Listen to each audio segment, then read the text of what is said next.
చెప్తున్నట్టే పల్నాడు జిల్లాలో కావచ్చు లేదా రాయలసీమ జిల్లాలో కొన్ని ప్రాంతాల అల్లర్ల పైన కేంద్ర ఎన్నికల సంఘం సీరియస్ అయింది. మీరు మొదటి పోలీసులు పాత్ర ఇందులో ఉందని చాలా క్లియర్గా చెప్తున్నారు. కేంద్ర ఎన్నికల సంఘం వారిపైన కూడా వేటు వేసిందని ఎట్లా చూస్తారు? దానికి ఇప్పుడు పురంధేశ్వరి గారు కూడా కొంతమంది అధికారులు మార్చమన్నారు. ఎక్కడైతే అధికారులు మార్చిన దగ్గర ఇటువంటి ఘటనలన్నీ కూడా దాన్ని ఎలా చూస్తారు? ఇప్పుడు మీరే గమనిస్తే ఈ రోజు చూశాను, నాకు ఈనాడు బ్యానర్ హెడ్ ఐ థింక్ సరిగ్గా లాస్ట్ మంత్ ఎప్పుడైతే అందరినీ బదిలీ చేసినప్పుడు లేదా వాళ్ళ మీద యాక్షన్ తీసుకోవాలని చేసి బదిలీ చేసి మార్చినప్పుడు ఎస్పీలు కానీ కలెక్టర్లను కానీ ఈడ్చి పారేసిన ఈసీ అని ఒక పెద్ద బ్యానర్ హెడ్డింగ్ పెట్టి వేశారు.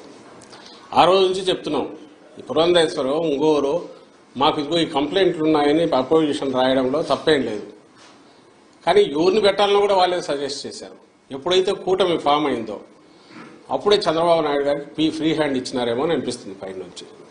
ఆ మేర కొంచెం ఒత్తిళ్లు పనిచేసాయనడానికి బలమైన ఇది ఆ రోజు హడావుడిగా అంతమందిని మార్చినప్పుడు చెప్తున్నాం పట్టులేని వాళ్ళు వస్తే కష్టమని. ఆఖరకు పోలింగ్ తర్వాత జరిగిన హింస చూస్తే అది ఎంత కరెక్ట్ అనేది అర్థమవుతుంది. ఈరోజు మళ్ళీ వాళ్ళు అదే పెడుతున్నారు.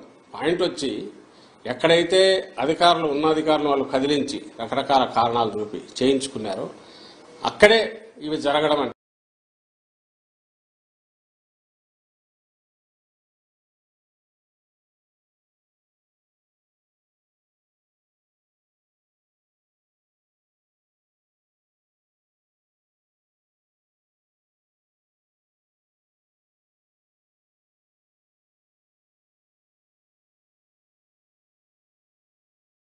పెడితే మరి వీళ్ళు ఏజెంట్ల కింద పనిచేస్తారు కదా అని అనుకుంటే ఈ మాత్రం ఇది కూడా జరిగేది కాదు ప్రికాషన్ తీసుకుంటే.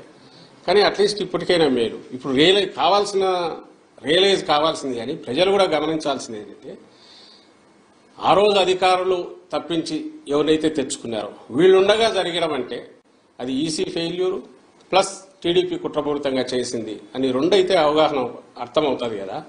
ఈ నేపథ్యంలో మళ్ళీ లేట్ అని చెప్పి ఈరోజు వాళ్ళు చేసేసి ఏదో తమ ప్రతిభనో లేకపోతే టీడీపీ చాలా నిష్పాక్షికంగా ఉందో లేదా ఈసీ నిష్పాక్షంగా వ్యవహరించిందో అన్నట్టు ఈ పత్రికల్లో దాన్ని ఉపయోగించుకుని బ్యానర్లు పెట్టడమే ఆశ్చర్యంగా ఉంది. ఏదైతే మేము చెప్తూ వచ్చామో అదే జరిగింది.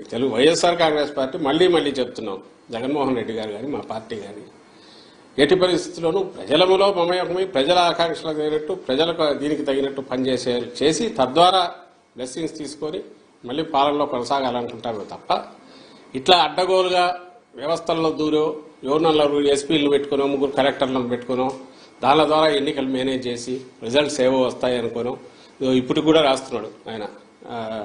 ఆశ్చర్యం వేస్తుంది. ఈ ఆఫీస్ ఏదో అప్గ్రేడ్ చేయొద్దు మొన్న రాశాడు, ఇది పథకాలు ఆపేసి కాంట్రాక్టర్లకు బిల్లులు పే చేస్తున్నారు.